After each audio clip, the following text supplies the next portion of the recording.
எழுதிய நற்செய்தியிலிருந்து வாசகம். அதிகாரம் 20, இறைவசனங்கள் 19 தொடக்கம் 31 வரை. அன்று வாரத்தின் முதல் நாள். அது மாலை வேளை. யூதர்களுக்கு அஞ்சி சீடர்கள் தாங்கள் இருந்த இடத்தின் கதவுகளை மூடி வைத்திருந்தார்கள். அப்போது இயேசு அங்கு வந்து அவர்கள் நடுவில் நின்று, உங்களுக்கு அமைதி உண்டாகுக என்று வாழ்த்தினார். இவ்வாறு சொல்லிய பின் அவர் தம் கைகளை நீட்டி விலாவையும் அவர்களிடம் காட்டினார். ஆண்டவரை கண்டதால் சீடர்கள் மகிழ்ச்சி கொண்டதால் இயேசு மீண்டும் அவர்களை நோக்கி, உங்களுக்கு அமைதி உரித்தாகுக, தந்தை என்னை அனுப்பியது போல் நானும் உங்களை அனுப்புகிறேன் என்றார்.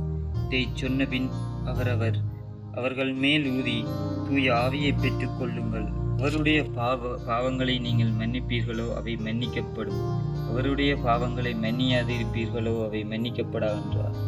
12 ஒருவரான திம்திம் எனும் தோமா இயேசு வந்தபோது அவர்களோடு இல்லை. மற்றைய சீடர்கள் அவர்களிடம் ஆண்டவரை கண்டோம் என்றார்கள். தோமா அவர்களுடைய கைகளில் ஆணிகளால் ஏற்றப்பட்ட தழும்பை பார்த்து, அதில் என் விரலை விட்டு அவர் விலாவில் என் கையை விட்டாலன்றி நான் நம்ப மாட்டேன் என்றார்.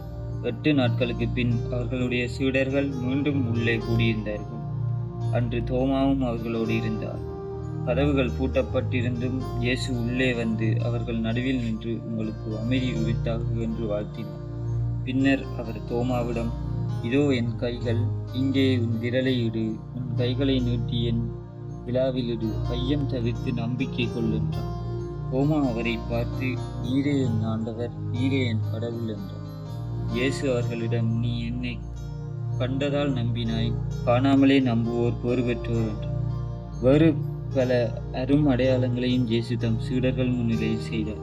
அவையெல்லாம் இந்நூலில் எழுதப்படவில்லை. இயேசு இறைமகனாகிய மெசியா என நீங்கள் நம்புவதற்காகவும் நம்பி அவர் பெயரால் வாழ்வுகிறதற்காகவும் இந்நூலில் உள்ளவை எழுதப்பெற்றுள்ளன. இது இயேசு கிறிஸ்து வழங்கும் நற்செய்தி.